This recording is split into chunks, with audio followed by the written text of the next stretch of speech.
Wu Suowei gave a small nod. Chi Cheng looked at him with quiet curiosity. "How much?" he asked. Without missing a beat, Wu Suowei answered, "I missed you so much that I gave away my entire private stash." The room fell silent. Chi Cheng's expression shifted instantly. The smile on his face vanished, frozen in disbelief. Those words hit hard. "What did you just say?" he asked, voice barely above a whisper. Wu Suowei tried to explain gently, carefully. "Your case will be heard in court in a few days. I think it won't be long before we see each other again." He thought it might bring Chi Cheng hope, but instead, Chi Cheng's expression grew darker, more pained, more solemn. Wu Suowei had wanted to cheer him up. He thought that by sharing what he gave up, Chi Cheng would feel loved. But the opposite happened. Chi Cheng's heart weighed heavier.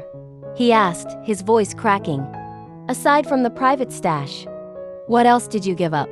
Wu Suowei stayed silent.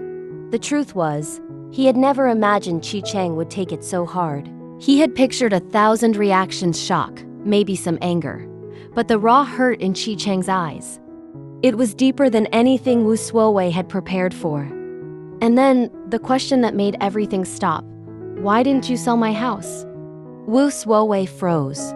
What Chi Cheng didn't know, what he hadn't been told, was that Chi Yuanzhuan had already transferred all the properties. And Wu Suowei had only just learned about it himself. Still, he looked into Chi Cheng's eyes and said softly, "I didn't want your family to look down on me." It wasn't pride. It was about holding on to dignity, even while crumbling inside. He didn't want to be pitied. He didn't want to be seen as a man begging for scraps, especially by the people Chi Cheng called family. But Chi Cheng still couldn't let it go.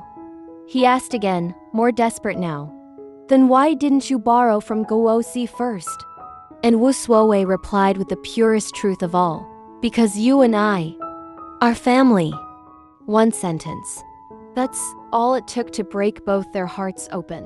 Wu Suowei didn't shout his sacrifices. He never asked to be noticed. He simply gave everything he had, quietly, painfully, willingly, because that's what you do when someone becomes your home. This wasn't just love. It was loyalty, devotion, sacrifice. Wu Suowei wanted to protect Chi Cheng, not just from the world, but from the shame, the judgment, and the helplessness of needing someone. And Chi Cheng? He finally saw it. The lengths Wu Suowei had gone for him. All in silence, with no praise, no reward. Just love. And that realization? It hurt more than anything he'd ever known. Because when someone gives up their world for you, you realize just how much you meant to them all along. If this scene from Revenge Love shattered your heart, you're not alone. Tell us. What would you give up for love? Drop your thoughts in the comments. Like this video. And don't forget to subscribe for more heartbreaking BL spoilers. Because sometimes, love demands everything.